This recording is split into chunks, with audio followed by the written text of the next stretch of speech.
په هلمند ولایت کې د مرجې ولسوالۍ د نهم بلاک هغه بازار چې پکښې کلونه دوامداره جګړې تېرې سوي دي د دې سیمې اوسېدونکي اوس هم د جګړو پر یاد ځورېږي او د هغو وختونو په پرتله یې اوس خوښ دي چې په ژوند کاروبار او تعلیم کې یې ښه والی راغلی.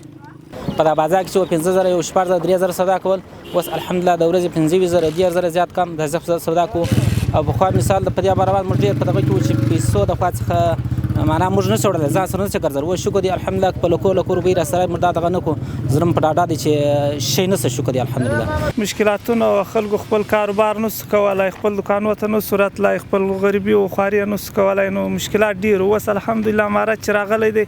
مشکلاتونه ګرده حل سوي هر سړی خپل کسب کوي خپل خواري کوي بس خپل په دکانداري او خپل په کارو باندې مصروف دي خپل کارونه مخ ته وړي. اوس شکر دی الحمدلله هغه مکتبونه ټول ایله دي مدرسې زده کلینیکان فعاله دي هغه ټول هر څه فعاله دي.